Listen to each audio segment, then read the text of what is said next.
Okay, so yeah, things look different. I'm standing. I tried that sitting thing for a little bit, and then I realized that when I'm sitting at a computer, I then want to go and do other things that are computer based, like spreadsheets and updating the website and stuff like that. And I actually make it a point to avoid all of that at all costs. It's kind of my thing at this point, so I don't want to do it anymore. You know what I mean? So I'm going to stand for a little bit, and it's going to be fine. I'm going to go back to the standing content. It makes me feel more comfortable, although it's weird figuring it out for standing versus sitting, even though I did that for more than 2 years. But anyway, point is, that has nothing to do with the video. It's just the scene has changed a little bit, but it's cool. It's fine. We're all going to get through it together. It's going to be good. And I'm going to tell you what we are making in just a minute. But before I do, hello, I am Mrs. Soap and Clay. Let's make stuff.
How's it going, Sudsers? Welcome back to the channel. You're at Soap and Clay, where we make all the soapy things. And you're here for week 32 of year 3.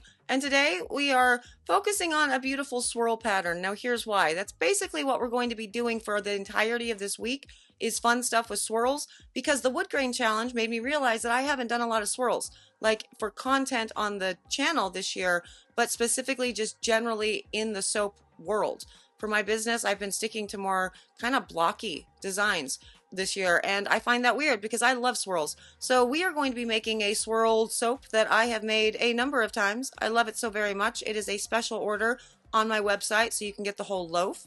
And every time I get to make the whole loaf, I do it a little bit different, but I thought that I could use the techniques that a couple of the Sudsers did for the wood grain challenge in this 5-color swirl and lay it into the mold the way that they did for their wood grain, maybe cut it a little bit different and see if we can get some beautiful patterns released that I normally wouldn't get from this particular pour the way that I usually do it, which is usually an in the mold swirl. So let's get to the video. We can talk more about it and see how I fare.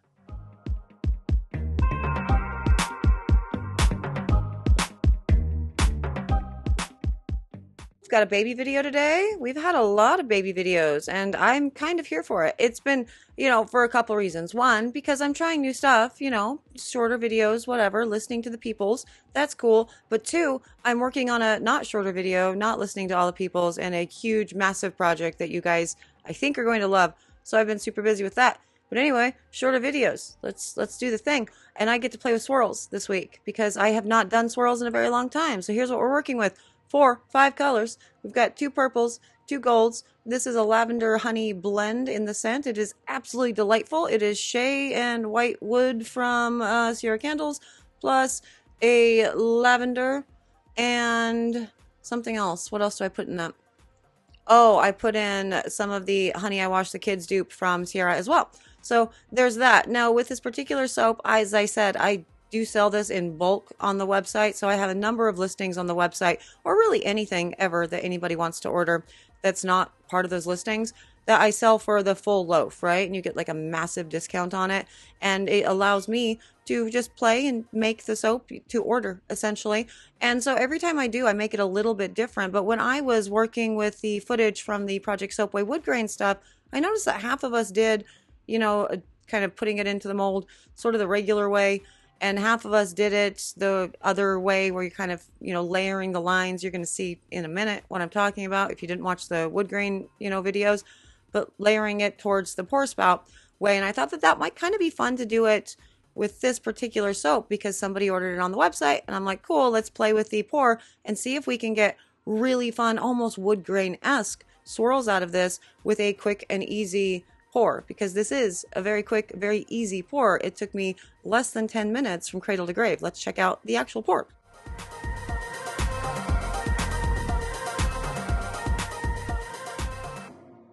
Okay, now onto the pour of this. Now, as you can see, my batter is incredibly thin with all of this. I normally keep it very, very thin, soaping to just an emulsion with this particular pour, because the scent blend that I do, while they are all extraordinarily, awesome on their own, for whatever reason, when I combine these 3 scents, it ends up getting a little bit finicky and things can get overly thick, overly fast. Now, as stock standard for me, I obviously have boatloads of kaolin clay within the actual soap batter itself, and the scents and everything are mixed in at the very last, right before I do this.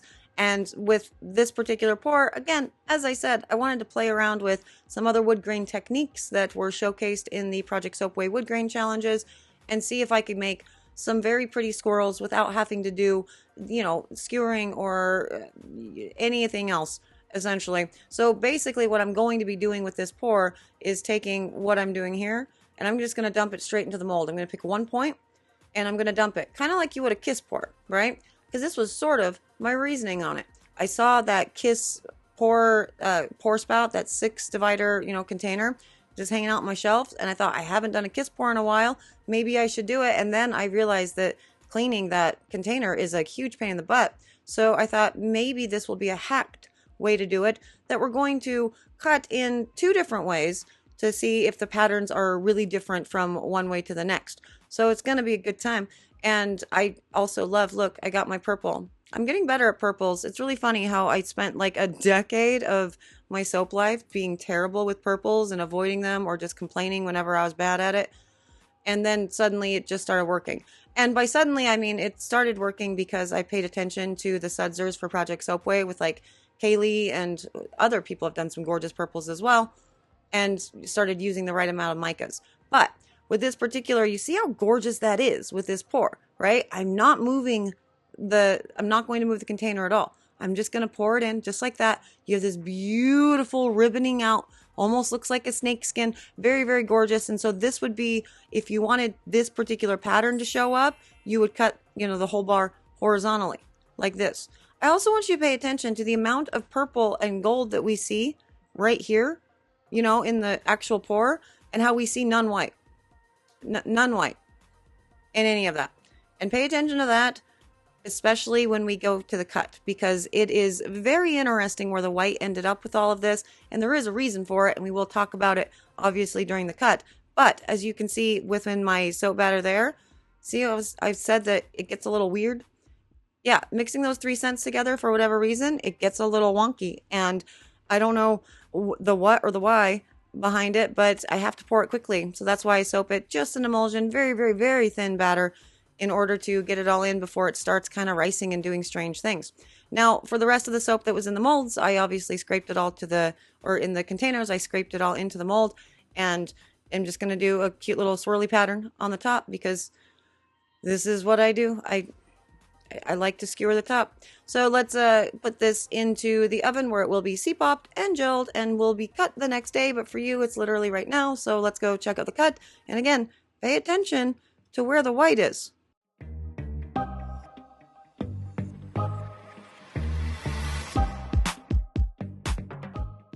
Okay, and onto the cut of this guy, and look at all those beautiful swirls. Now, if I were to cut this from side to side, so separating the left from the right and having the, center exposed, I would end up with the patterns that we're seeing on, the long side of the soap right there.